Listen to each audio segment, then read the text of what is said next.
Welcome to JPF kitchen. இன்னைக்கு காக்கரா எப்படி செய்யலான்னு பார்க்கலாம் வாங்க. ஒரு கப் கோதுமை மாவு எடுத்துக்கோங்க. அது கூடவே 2 டேபிள் ஸ்பூன் கடலை மாவு சேர்த்துக்கலாம். 1/4 டீஸ்பூனில் மஞ்சள் பொடி சேர்த்துக்கலாம். பிஞ்ச் ஆஃப் பெருங்காயத்தூள் சேர்த்துக்கலாம். 1/4 டேபிள் ஸ்பூனில் சீரகம் சேர்த்துக்கலாம். அதே டேபிள் ஸ்பூனில் மேத்தி லீவ்ஸும் சேர்த்துக்கலாம். தேவையான அளவுக்கு உப்பு சேர்த்துக்கலாம். 1/4 teaspoon red chilli powder add பண்ணிக்கலாம். ஒரே ஒரு க்ரீன் சில்லி எடுத்து உள்ளே இருக்க சீட்ஸ் எல்லாம் ரிமூவ் பண்ணிவிட்டு குட்டி குட்டியாக சாப் பண்ணி இதை கூட சேர்த்துக்கலாம். 2 டேபிள் ஸ்பூன் வெஜிடபிள் ஆயில் சேர்த்துக்கலாம்.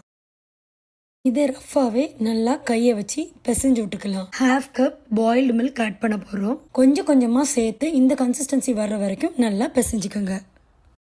இது ஒரு கிளாத்தை வச்சு 15 to 20 மினிட்ஸ் ரெஸ்ட் பண்ண விட்டுறலாம். 20 மினிட்ஸ் ஆகிடுச்சு. இப்போ ஓப்பன் பண்ணுறேன்.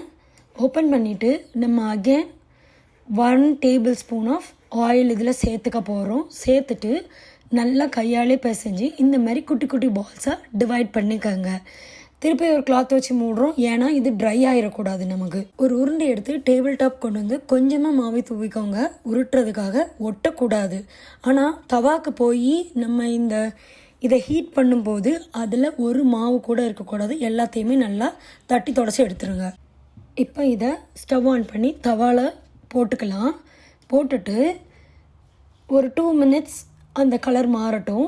திரும்ப அகெயின் ஒரு 2 மினிட்ஸ் அந்த பக்கம். காக்கரா கிறிஸ்பாக இருக்கணும். அதுக்காக தான் நம்ம ஆயில் சேர்த்துட்ருக்கோம். அது கிறிஸ்பியாக இல்லைன்னு தெரிஞ்சிருந்தால் நீங்கள் கூட கொஞ்சம் ஆயில் ஆட் பண்ணிக்கோங்க. இந்த மாதிரி டவலை வச்சு ப்ரெஸ் பண்ணி எடுத்துக்கலாம்.